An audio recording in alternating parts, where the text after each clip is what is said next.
Hi, I'm Celeste and welcome to Find Your Purple.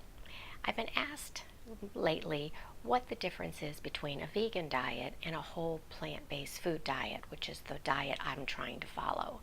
And so I thought I would explain kind of my take on it. I heard one person say that the vegan diet is more about what you don't eat.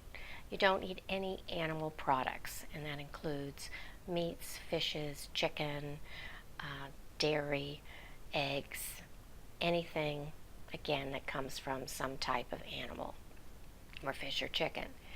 So it's about what you don't eat. You can eat oils and you can eat potato chips and you can eat anything like that because, again, you're not eating an animal product.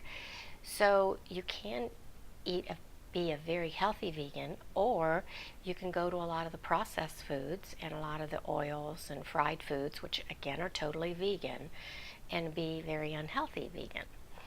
But the whole plant-based diet, on the other hand, is more about what you do eat. It is plant-based, so everything is, vegetables, fruit, grains. But the whole part of it is where they take out the oils. Now, you can eat avocado, for example, but avocado oil is not on the diet. It's not whole because you've processed everything out of it. Olive oil was something I had a lot of my diet in. Olive oil is an example of something I had a lot of in my diet, where on the whole plant-based food diet, olive oil is not allowed. No oils are allowed. And it's because the olives themselves are okay, but when you take out all of the stuff around the oil and you're left with just the oil, your body doesn't tolerate it and can't process it. It doesn't have all the protective stuff that was with it. Coconut oil, olive oil, things I always thought were very healthy. According to the whole plant-based diet, you take those out. The coconut itself would be fine. The olives themselves are fine. It's just when you take out all the stuff surrounding it and press it out to where it's just the oil, then you exclude that from your diet. So I don't eat meat, I don't eat fish, I don't eat chicken, I don't eat dairy, all of that. And this past year, I allowed oil in my diet. More recently, I kind of took it to another level and am trying to eliminate oils. And that takes out a lot of processed foods because there's a lot of oils in them as some of the ingredients. So I've become much more faithful about reading the ingredients. Now, what's that got to do with reading the Bible and following my faith? And for me, interestingly enough, the two came at the same time in my life. Now, January 6, 2016, I decided to make a change in my life. Wasn't sure what was going to happen, but I wanted to find ways to look better, feel better, and just feel more joyful in my life. Find my purpose, which turned out to be, in typing, it turned out to be the word purple, which is how Find Your Purple came about. And I started with the external, hair products, makeup, that kind of thing. And then 6 months into 2016, I had a trainer, which was a window of time I was exercising, and she suggested I read some books and watch Fork Over Knives movie. Well, that started me, for whatever reason, it clicked. It made sense. And August of last year, I became, I guess, a vegan. I cut cold turkey, cheeses, eggs, meat, fish, all of it. I cut it out. I did allow oil still in. So, but then right around that same time, I decided to read the Bible for the first time.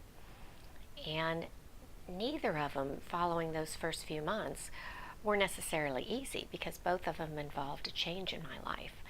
But as time went on, I did research on the diet. I found doctors I could believe because there's a lot of varying opinions and there's a lot of information out there that as you delve into it, you find out that someone that's telling you meat or eggs or cheese is good for you are the people that are producing it. And they have so much money pharmaceutical industries put out a lot of stuff out there about health and misleading info. So you kind of have to wade through everything on the diet side. Well, on the faith side, it's the same thing. There's so many people out there that you have to kind of listen real closely to the messages to understand or get a grip on, are they Bible based, and are they picking and choosing which part of the Bible they follow, or are they or are they considering the Bible as a whole?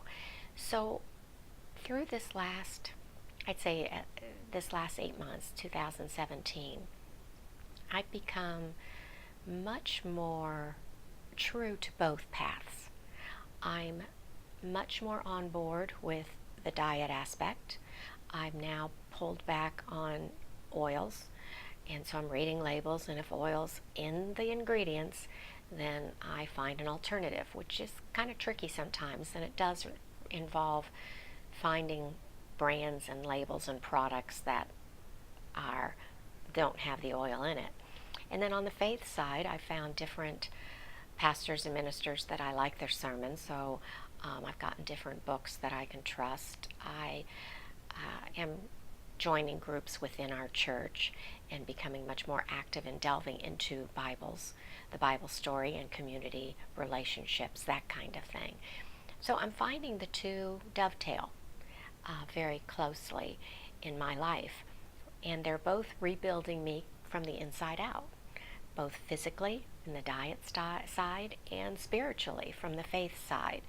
So it's kind of interesting how they both came into my life at a time that I wasn't looking for either. July of last year, wouldn't have thought in a million years that I'd become a plant-based food eater, nor did I imagine that I would be reading the Bible, and not only reading it, but getting out of it a lot of comfort and information and knowledge and foresight and things like that. So it's been a journey, but the journey's led me here in a weird way, but it from makeup to faith, and I'm still really excited about where it's going to be taking me. But so again, I thought I would share it. So I am eating a whole food plant-based diet, and I'm a born-again Christian. Big changes in my life. So that's it for today. As always, grab your cup of tea, sit back, and let's start sharing. Until next time, bye-bye.